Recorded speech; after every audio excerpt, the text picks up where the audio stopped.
Good morning, everybody, and welcome to our panel discussion with our lovely art students who are joining us today. So my name is Elaine Ray. I work in the College of Art, Social Sciences and Celtic Studies here at NUI Galway, and I am delighted to be joined by three students who are currently studying in the College of Art, Social Sciences and Celtic Studies today. So firstly, I'm going to introduce our students, and then I'm going to ask our students a number of questions. And there's also the opportunity for you to ask questions as well. So hopefully at the end, we'll take 5 minutes or so. If you have any questions, please feel free to pop them into the Q&A chat function, and we will ask the students. So I'm delighted to be joined by Caitlyn Hayes. Caitlyn is a third-year BA Joint Honours student studying Maths and Gaeilge. I'm delighted to be joined by Adam Cameron. Adam is a third-year BA Global Languages student here at the College of Art, Social Sciences and Celtic Studies. And finally, I'm delighted to be joined by Emily Atkinson.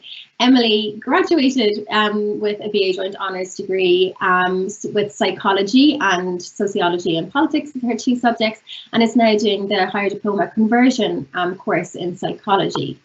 So I'm going to start off, and I'm going to ask you first, Caitlyn, a little bit about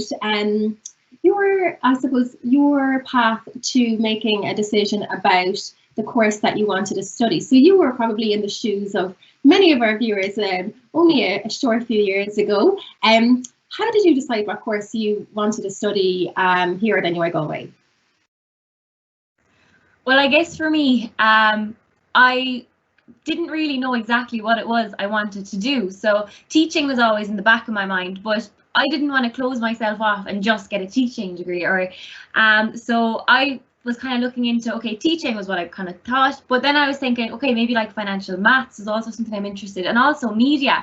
I love the Irish language, and I would love, to kind of be like an ambassador for something in the media like that. And I just wasn't ready to limit myself to one prospective job. So arts just fit me perfectly. I wasn't closing any doors. In fact, I was opening more, and it just fit perfect. I looked at the boxes, and I could fit my three subjects that I chose were Maths, Gaeilge, agus Landa Commerciaide, which is media through Irish. So I wasn't limiting myself to just one grounds of work.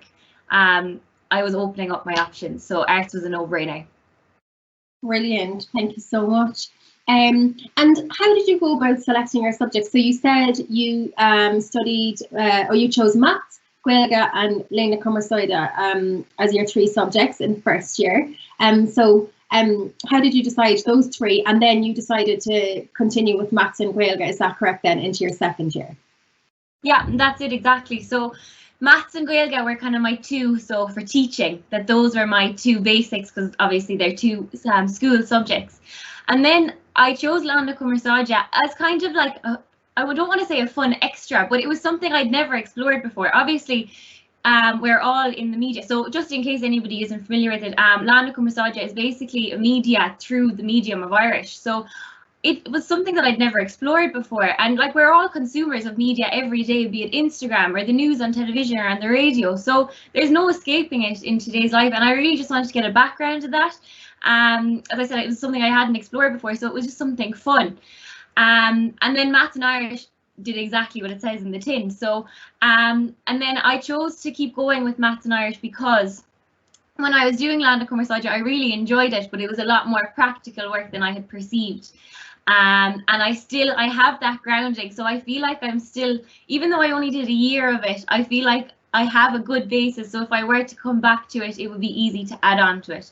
And then Maths and Irish, I love. I'm still intending on teaching. So yeah, so those are my two that I still have. Brilliant, thank you. And last one for now.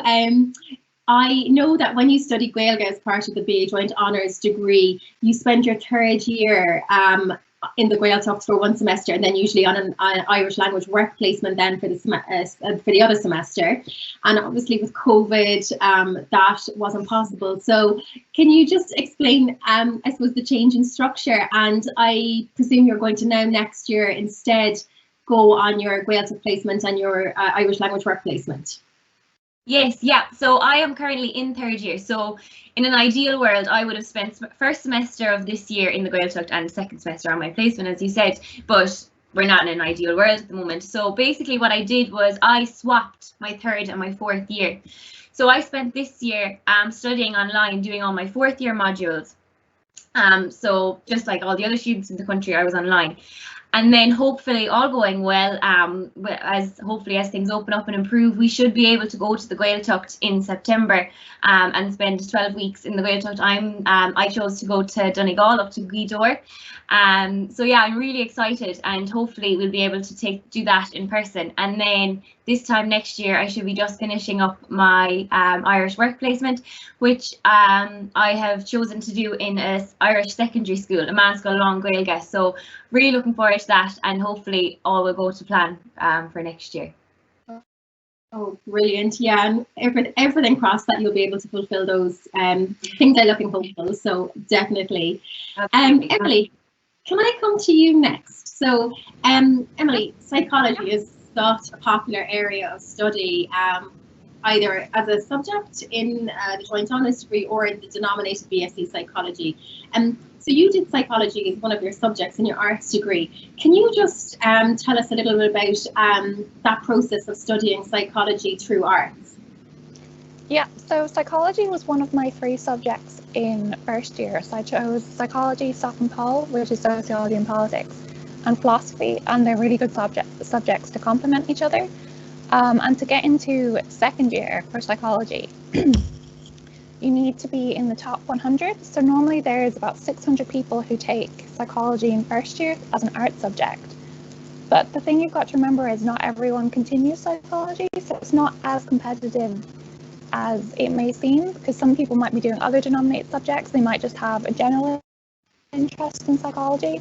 So generally, to get into 2nd year, if you show up, you do your work, you attend your tutorials and your research participation, and you submit everything you're supposed to do on time, it's not that hard to get into 2nd year. As well as if you want to go into denominated psychology, you can do that for the CAO, or if you're in the top 16 of 1st year, you can get a place into the denominated program. But then at the same time, as I said before, not everyone takes it. Some people want to continue with 2 subjects, so it's not always competitive as it seems. It might not be the top 16. But also there's another caveat to getting into 2nd year. You have to pass all of your subjects in 1st year. So even if you have amazing grades in psychology, if you don't pass your other 2 subjects, you won't be able to get into 2nd year as well. So that's something also to consider before you go in. That's great, yeah, and you've covered off lots of the key points about studying psychology through arts, which is fantastic.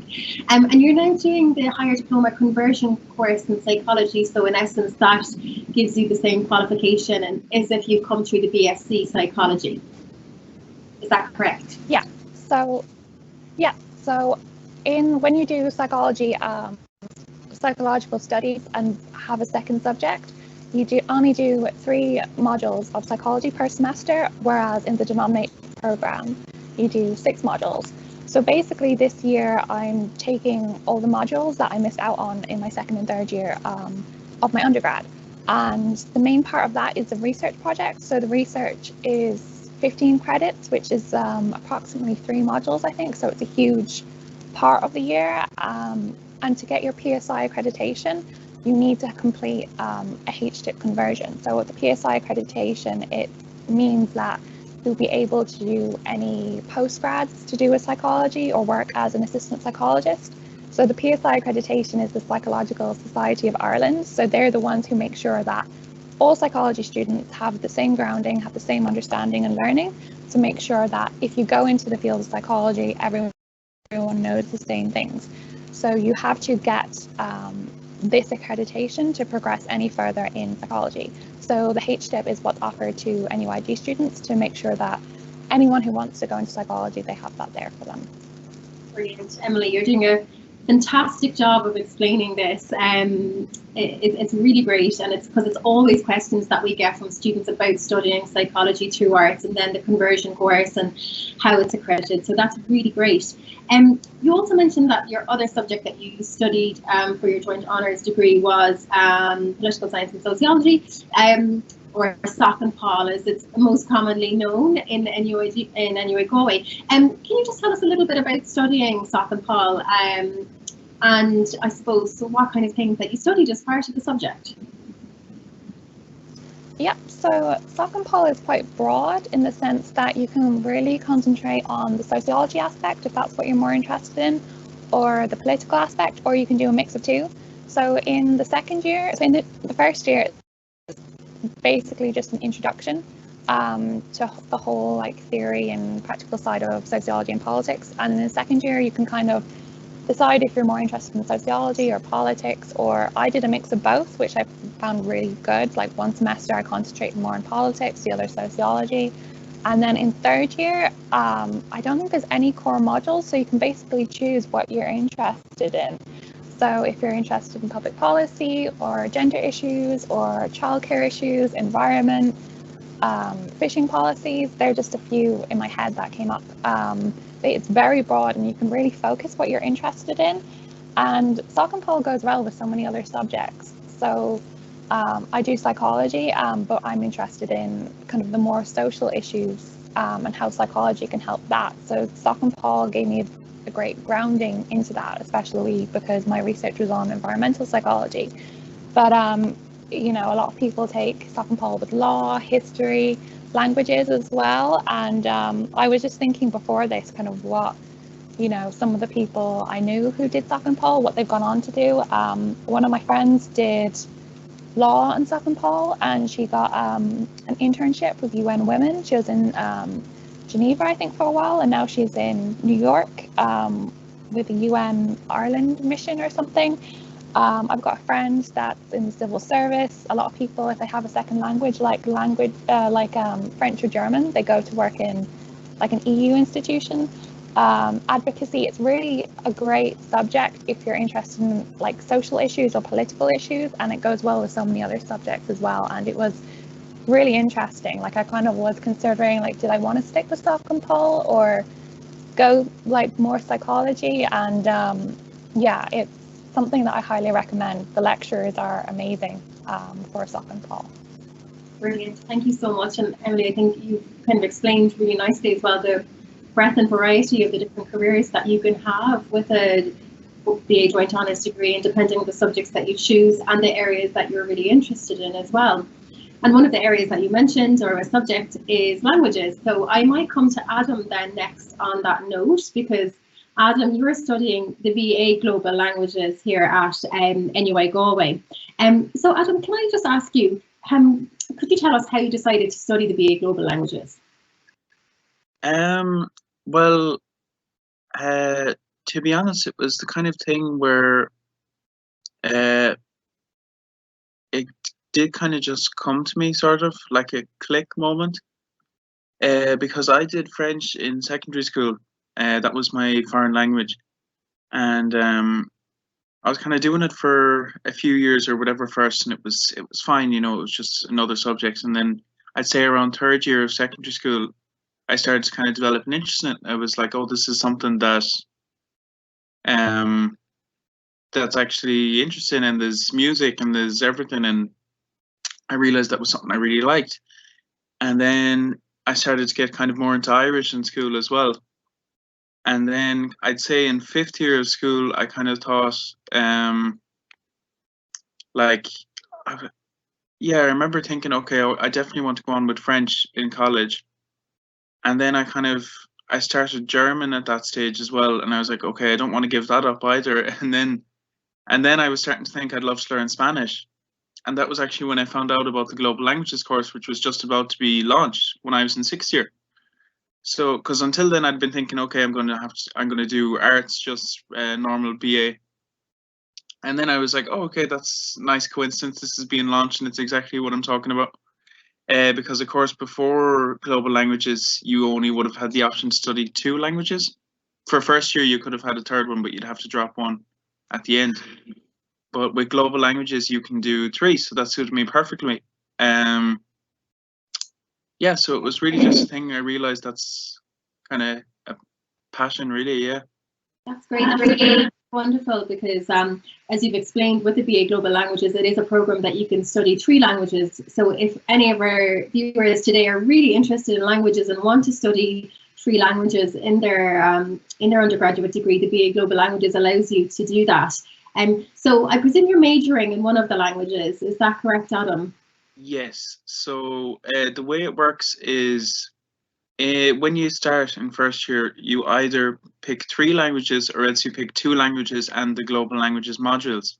So the global languages modules would be all sorts of stuff. It changes from semester to semester. So translation would be a big one, media, all that kind of thing. Now I don't do them, so I can't really speak well for them, but I do have an idea.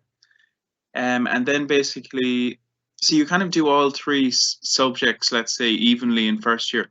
And then in second year, then you're expected to choose one to major in. So your major language would be 30 credits and the other 2 would be 15 each. So I chose French. That was the one I was doing the longest. I kind of felt like it made the most sense. And that was the one I went with.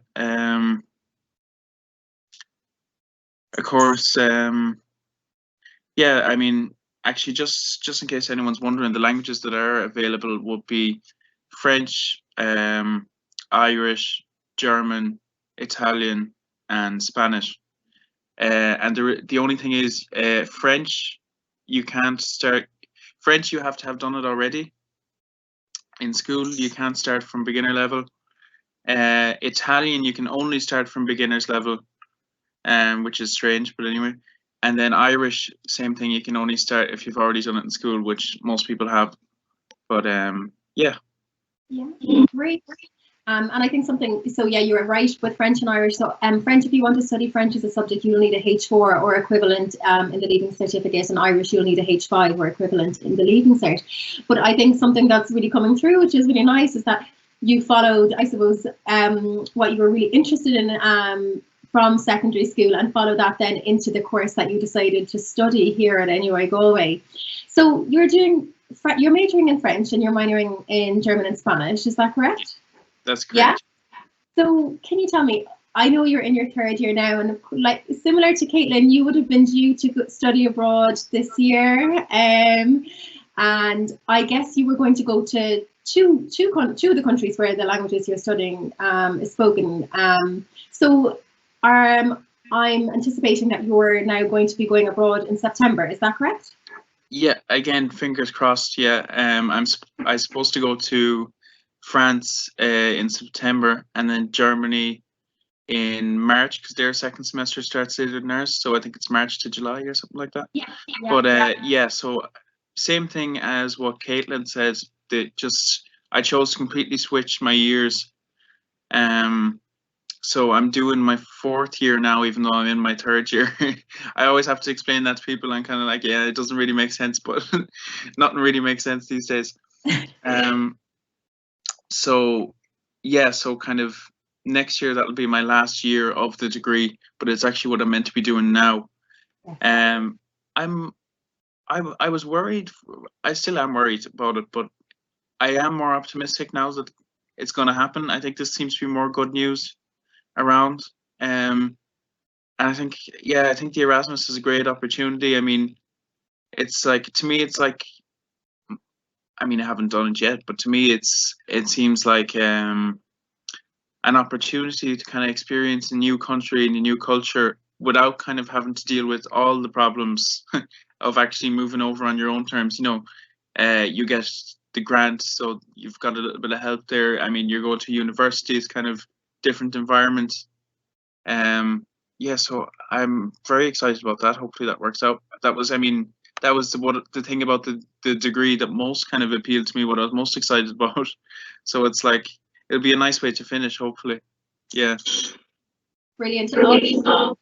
Feeling very hopeful, Adam, that you'll be able to go. And absolutely, as Adam mentioned, you know, studying abroad as part of your degree is a fantastic opportunity. And especially, I suppose, if you're taking a language or multiple languages, as Adam has, you know, there's no better way to immerse yourself in the language than to actually go to a country where that language is spoken and to study there. And so for any students who are considering languages as part of the BA Joint Honours or as another denominated degree or the BA Global Languages, there are lots of different opportunities in various different European countries for you to go on Erasmus, what we call Erasmus, which is a European exchange program.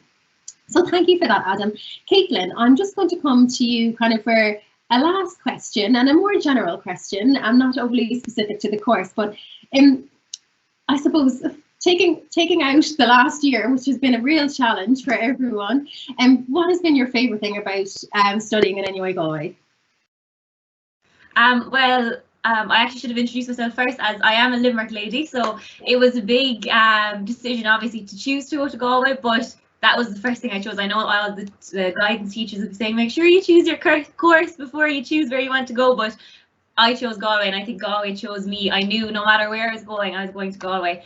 I just fell in love with the city. It's like a big town. Everything's within walking distance. Everybody's so friendly. Walking down Shop Street is just like a breath of fresh air. There's buskers, and it's, I haven't been there in so long now, it actually upsets me, but I've loved every minute of being in Galway. Now, the one piece of advice I would give is make sure you invest in a good quality rain jacket, because it rains 90% of the time, but when the sun shines, there is no better place to be on earth. And Salt Hill, daily walks to Salt Hill, especially during study week, anytime I was up there, they are what keeps the mind sane. But yeah, Galway is just, I cannot think of anywhere else that I would prefer to study. It's just such a student-friendly city. And I think it just like gives you a big hug every time I go back up there. I just love it, and I cannot wait until restrictions are opening up now, inter-county travel on Monday. So we have exams and stuff coming up, so I cannot wait for them to be done to finally get back up there. And hopefully we'll see more buskers up and around there, and we'll be able to head out for a night. But yeah, I just love the city. I think for a student city, it's also compact. Like the city centre, Ayr Square is only a 10-minute walk from campus. It's just, I can't recommend it more as a student city. Brilliant, thanks, Caitlyn. And I know I'm lucky enough to be here in Galway, but I know it's you know, so many of our students want to return, and you know, wishing you all the best of luck in your exams, and that you'll be able to return if you're not based in Galway after. Caitlyn, we've just gotten actually a question in that I wanted to ask you about the different types of Gaeltacht placements that are available. So can you just give an overview of the different Gaeltachts that we have links with? Yeah, perfect. So there are 3 occupatives. So basically they're like three centres in the Gaeltacht that NUI Galway has affiliations with. So there's an occupative, as I said, up in Gweedore in Donegal, so that's where I will be based, and then there's also 2 in Galway. So there's one out in Carrarua and there's another one in Carna. So you get to pick, you get to number them 1, 2, 3, your preferences, and then you'll be allocated one then as well.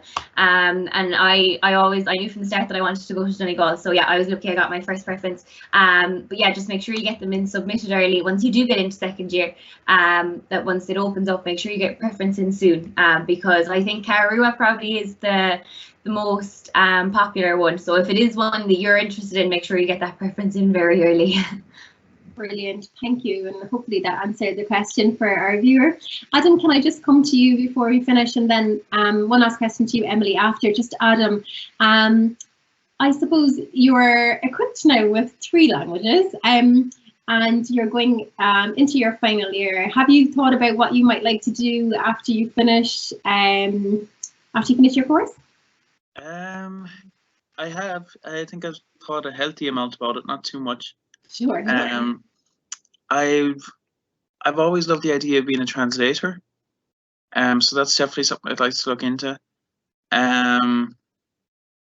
But to be honest, I mean, any job I think where I can use the languages, to me that's already kind of a step. But I think really kind of dream job would be a translator, maybe working with the EU or something like that, as Caitlyn was saying, or Emily, sorry. Yeah, I'd say that's what I'd like to do, but I don't really have a major plan. Yeah. That's perfect. I mean, and you'll have, as I said, you've got your next year ahead where you'll be hopefully studying abroad in France and Germany. Lots of time to still figure that out. But, you know, as a language graduate, there's always going to be a demand there because language skills are always really well received in a variety of different industries. So wishing you the best with that. Emily, finally, just to you. Emily, as well as you know, your studies, you're also a youth advisor on the ULEAD project. So it's a doctoral program in youth mental health leadership.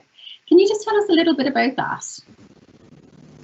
Yeah, so it's something that I became involved with, I think, in 2019. So in the psychology department, there's a lot of research going on, obviously. So a lot of them are, you know, involving youth mental health. So they look for young people to kind of advise the projects that are going on to kind of make sure that, you know, our experiences are heard, and because you know, sometimes the people researching are a bit older and we're a bit younger, and we kind of know what's going on for young people right now, and it's been great. We've got to like advise research, you know, put our input into like funding, and some projects have got like loads and loads of funding. And it's really fun as well. It's one of the things that there's like always something to do in the university and something to get involved in. And it's something that I found really interesting as well. Oh, that's brilliant. Thank you. And as Emily mentioned, you know, psychology, there's so much research going on here at NUI Galway in psychology in so many different areas, and a lot has been going on in terms of the impact of COVID as well. So you might have seen a lot of the different studies and research projects in the media. Yeah, so I think with that, I would just like to say a huge thank you to Caitlyn, Adam and Emily for taking the time to come here and to join us virtually. And I am aware there are some more questions that have just come through actually.